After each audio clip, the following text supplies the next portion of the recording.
جو حرکت انڈیا نے کی، آپ سمجھتے ہیں کہ وہاں سے کوئی رستہ ہے واپسی کا ان کے لیے؟ کیونکہ ان کے اپنے ہاں بھی اس پہ بہت زیادہ کرٹیسزم ہوا. ہم یہ سمجھتے ہیں کہ انہوں نے ایک اپرچونٹی ہم سب کو بھی دے دی کہ ہم پوری دنیا میں اس معاملے پہ دوبارہ سے بات شروع ہو گئی. ہمارے لیے تو اس کرائسس میں ایک اپرچونٹی تھی. رستہ ہے کوئی واپسی کا؟ واپسی کا رستہ تب ہوتا ہے جب چلنے والا یہ فیصلہ کرے کہ میں واپس لوٹوں گا.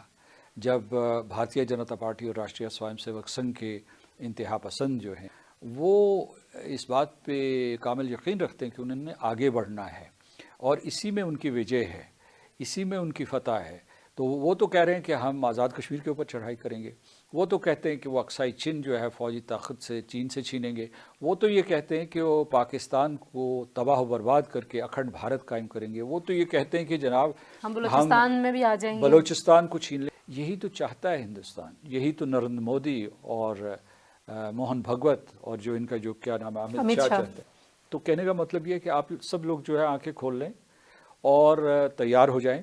تو کہنے کا مطلب یہ ہے کہ وہاں ایک ایسی طاقت ابھری ہے. یہ اس لیے کہ ہندوستان اور آزاد کشمیر، پاکستان اور مقبوضہ جموں و کشمیر کے رشتے اٹوٹ اور اٹل ہیں اور ان کو دنیا کی کوئی طاقت نہیں توڑ سکتی. براہ راست ایک اثر ہے کشمیر کاز کے اوپر. بہت سارے لوگ سمجھتے ہیں کہ کشمیر کے ارد گرد جو معروضی حالات ہیں، زمینی حقائق ہیں، وہ بدلنا شروع ہو گئے ہیں کیونکہ دنیا اب شاید یونی پولر سے ملٹی پولر ہو رہی ہے، یا ہم پولر چینج کر رہے ہیں، نئی سپر پاور بن رہی ہے جو کہ ہمارے ریجن میں ہے یا بن چکی ہے. یہ سارے ایف اینڈ بٹس کے ساتھ امریکہ میں نئے صدر کے آنے سے اور اس بدلتی ہوئی ساری صورتحال سے کشمیر کاز، کشمیر ایشو کتنا متاثر ہوتا ہے؟ اچھا اثر ہوگا، برا اثر ہوگا؟ اس سے پہلے کہ میں آپ کے سوال کا جواب دوں، میں یہ آپ کو بتاؤں کہ جب سرد جنگ ختم ہوئی تو اس کے بعد جو ہے شاید ایک دہائی کے لیے جو امریکہ ہے وہ یونی پولر جو نظام تھا اس کا قائد تھا. لیکن اس کے بعد ملٹی پولیرٹی آنا شروع ہو گئی. میں مثال کے طور پر بتاتا ہوں کہ اس کے بعد چین ابھر رہا تھا. جب آپ ارلی 2000 میں جائیں گی اس صدی کے آغاز میں تو اس کی جو معاشی ترقی بھی بہت تیز ہوئی اور ہندوستان وہ بھی ایک طاقتور رقیب کے طور پر ابھرا. اور پھر یورپین یونین سکتے ہیں. جب آپ ملٹی پولیرٹی کا ذکر کریں گے تو ہندوستان کو خارج نہ کیجیے گا. کشمیر کے سلسلے میں آپ کو بتاؤں کہ یہ جو 40 کے عشرے کی اواخر میں، 50 کی دہائی میں اور 60 کے عشرے تک جو ہے امریکہ ہماری مدد کرتا رہا کیونکہ ہم اس وقت اس کے حلیف تھے. لیکن اس کے بعد جو ہے امریکہ نے ہندوستان اور پاکستان کے درمیان تعلقات میں ایک توازن پیدا کیا اور 1995 کے بعد اس کا جھکاؤ واضح طور پر ہندوستان کی طرف ہو گیا. اور ہندوستان نے بھی ایسا پروپیگنڈا کیا، اس نے ساری دنیا میں تمام کیپٹلز کو یہ باور کروا دیا کہ یہ دو طرفہ معاملہ ہے، یہ اسلام آباد اور دلی کا معاملہ ہے، اس کا واشنگٹن سے کوئی تعلق نہیں ہے، اس کا جنیوا یا نیو یارک سے کوئی تعلق نہیں ہے. یعنی ملٹی لیٹرل ڈپلومیسی جو ہے اس کے ذریعے اس مسئلے کو حل نہیں کیا جا سکتا اور کسی تیسری قوت کی مصالحانہ کارروائیوں سے کوئی اس مسئلے کو حل نہیں کیا جا سکتا یا ثالثی کے ذریعے. تو آپ آج بھی جائیں نا، اگر مثلاً فرض کیجیے کہ برطانیہ میں وہاں ہاؤس آف کامنز میں بیٹھیں تو اگر کوئی جو ممبر آف پارلیمنٹ ہے وہ ایف سی او جو ان کا دفتر خارجہ، وہ کہیں گے جناب یہ دو طرفہ معاملہ ہے، ہم ہندوستان اور پاکستان کی حوصلہ افزائی کریں گے کہ وہ اس مسئلے کو حل کریں. تو میں یہ 5 اگست سے پہلے اور بعد کی سچویشن پہ آپ سے پرٹیکولرلی پوچھوں گی، لیکن ایک آپ نے لفظ استعمال کیا ثالثی، کوئی تیسرا فریق جو دو ممالک کے درمیان معاملہ ہے اس میں ثالثی نہیں کر سکتا. صدر ٹرمپ نے کہا ابھی جانے سے کچھ عرصہ قبل ہی 5 اگست سے پہلے پچھلے سال انہوں نے کہا جی کہ میں ثالثی کے لیے تیار ہوں. آپ کو لگتا ہے کہ اب جو چیزیں بدل رہی ہیں، جو آپ کہہ رہے ہیں کہ دوبارہ سے انٹرنیشنلائز ہو گیا مسئلہ کشمیر، تو ثالثی جیسی فضا بھی بن سکتی ہے؟ You think so?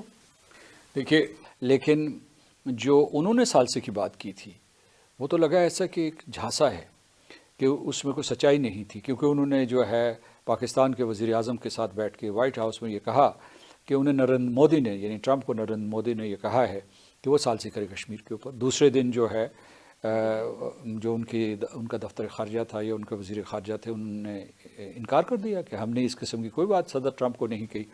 بعد میں صدر ٹرمپ جو ہے ان کی جو ریاست تھی جو مثلا اسٹیٹ ڈپارٹمنٹ تھا، وائٹ ہاؤس، انہوں نے جو ہے صدر ٹرمپ کو کی فیس سیونگ کے لیے کچھ بیانات دیے، لیکن ریاست جو ہے اس کے پیچھے نہیں تھی، کیونکہ جب کوئی ایک صدر جو اس وقت یعنی سابق صدر نہ ہو وہ اس قسم کی کوشش کر رہا ہے تو اس سے پوری مشینری کی حمایت ہونی چاہیے، تو وہ نہیں تھی۔ دوسرے یہ ہے کہ جب بعد میں ستمبر میں نریندر مودی سے یا پاکستان کے وزیر اعظم سے ملاقات ہوئی تو انہوں نے یہ کہنا شروع کر دیا کہ جناب اگر ہندوستان اور پاکستان دونوں آمادہ ہوں گے تو میں ثالثی کروں گا۔ اچھا یہاں تک، لیکن آپ کا سوال ذرا مختلف تھا کہ جناب کیا ثالثی کی فضا پیدا ہوئی ہے؟ تو میں سمجھتا ہوں کہ ثالثی کی ذمہ داری اقوام متحدہ کی سلامتی کونسل کی ہے اور سیکرٹری جنرل کی ہے، اور چارٹر وہاں کے ایوانوں میں جلی حروف میں لکھا ہوا ہے، ان کے سینوں پہ لکھا ہے، ان کے دماغوں میں مرتسم ہے، لیکن اس کے باوجود وہ کسی قسم کا کوئی قدم نہیں اٹھا رہے۔ میں اس لیے آپ کو یہ بتا رہا ہوں کہ یعنی ہم باہر کیوں لے جائیں ثالثی کو، کیونکہ جو chapter 6 of the United nations charter ہے اس کے مطابق یہ ان کی ذمہ داری بن رہی ہے۔ یہ کیوں اقوام متحدہ کی سلامتی کونسل جو ہے ہاتھ پہ ہاتھ دھرے بیٹھی ہے؟ ادھر 20 لاکھ ہندوؤں کو پچھلے 3 مہینوں میں لا کر کشمیر میں آباد کر دیا گیا ہے، کشمیری لائنوں میں کھڑے ہیں یہ ثابت کرنے کے لیے کہ وہ کشمیری ہیں، اور یہ زمین ان کی زمین ہے، یہ گھر ان کا گھر ہے۔ تو کہنے کا مطلب یہ ہے کہ میرا اس سلسلے میں بہت واضح اور دو ٹوک موقف ہے، وہ یہ ہے کہ کوئی بیک ڈور ڈپلومیسی کی ضرورت نہیں ہے، کوئی چھپ چھپ کے جو ہے رابطے کرنے کی ضرورت نہیں ہے۔ اور بہت بار ہم جب کشمیر کے مسئلے پہ بات کر رہے ہوتے ہیں، بہت سارے لوگ یہ کہتے ہیں کہ دنیا جو ہے وہ منافقت کر رہی ہے جب کشمیر کا مسئلہ آتا ہے۔ ویسے انسانی حقوق کی علم برداری بھی ان کے پاس ہے، انسانی حقوق کی جتنی تحریک آپ کہہ لیجئے دنیا میں جن کا بڑا اثر رہا وہ بھی اسی ویسٹ سے، اسی دنیا سے شروع ہوئیں، اور وہیں پہ ان کی کامیابیاں بھی ہیں۔ تو یہاں پہ انسانی حقوق، بہت سارے لوگ یہ آرگومنٹ دیتے ہیں کہ آپ اس کو انسانی حقوق کی بنیادوں پہ بھی حل کر سکتے ہیں۔ معاملہ سیاسی ہے، معاملہ سفارتی ہے، یا معاملہ انسانی ہے؟ ارجنسی کس کی ہے؟ اس سلسلے میں میری رائے یہ ہے کہ سفارتکاری تو ضروری ہے، سفارتکاری بے حد ضروری ہے، اور وہ جو ہے ملٹی لیٹرل سفارتکاری کی ضرورت، سلامتی کونسل کو اپنا کردار ادا کرنا چاہیے، لیکن اس کے بارے میں 3-4 نکات جو میرے ذہن میں ہیں وہ میں آپ کو بتانا چاہتا ہوں۔ پہلا یہ کہ کوئی مذاکرات کشمیریوں کی شرکت کے بغیر نہ ہوں، وہ رسمی ہوں یا غیر رسمی ہوں، یعنی یہ معاملات صرف دلی اور اسلام آباد میں نہیں حل ہوں گے، اس میں مظفر آباد اور سری نگر کو بھی شامل کرنا پڑے گا۔ اگر آپ مجھے اجازت دیں، میں اگلا سوال آپ سے یہی کرنا چاہتی ہوں کہ ہمیں ریزنز بھی بتا دیں کہ کیوں نہیں اب تک یہ سہ فریقی بنے۔ میں آپ کو بتاتا ہوں، دوسرا یہ بتا رہا ہوں، میں آپ کے سوال کی طرف آ رہا ہوں۔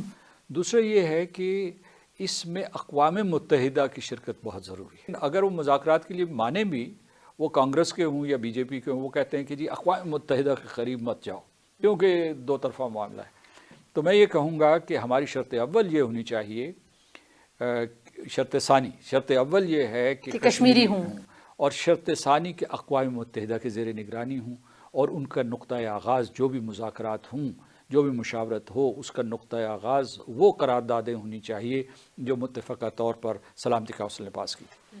اچھا، دوسرے یہ آپ کا سوال تھا، ذیلی سوال تھا کہ جی آج تک کیوں نہیں ہوا، تو میرا اس کا یہ جواب ہے جو شاید آپ کا براہ راست جواب نہیں ہے، کیوں کا میں نہیں بتا رہا ہوں، میں صرف یہ بتا رہا ہوں کہ چونکہ ان کو شامل نہیں کیا گیا تو اسی لیے آج تک مسئلہ کشمیر حل نہیں۔ وہاں دہشت گرد نے کہہ رہا تھا، میں کل ان کے جو اعداد و شمار پڑھ رہا تھا، وہ کہہ رہے تھے کہ گزشتہ برس 140 آئے تھے دہشت گرد ادھر سے لائن آف کنٹرول سے کراس کر کے، اس طرح ہم نے بڑے کمال چابک دستی سے جو ہے ان کی تعداد گھٹا کے 30 کر دی۔ ہمارے ایلائز، آپ نے چائنا کا ذکر کیا، ہمارے ٹرکی کے ساتھ بہت اچھے تعلقات ہیں، ہم رشیا کے بہت اب قریب ہو رہے ہیں، اور میں پیراڈائم شفٹ تو نہیں کہوں گی، بہرحال ہماری ریجنل جو ڈپلومیسی کے نئے ہم دروازے بھی کھولنے کے لیے ہماری ولنگنس، انکلینیشن نظر آتی ہے ہمارے نظام میں۔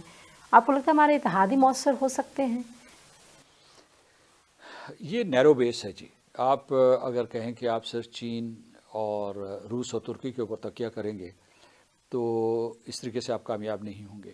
خود چین کے امریکہ کے ساتھ بہت گہرے تعلقات ہیں، خود رشین فیڈریشن کے جو ہے امریکہ کے ساتھ تعلقات ہیں، اگرچہ ان کے اختلافات بھی موجود ہیں، شدید اختلافات ہیں، میں اس بات کی شہادت دے سکتا ہوں کہ ان کے روابط موجود ہیں۔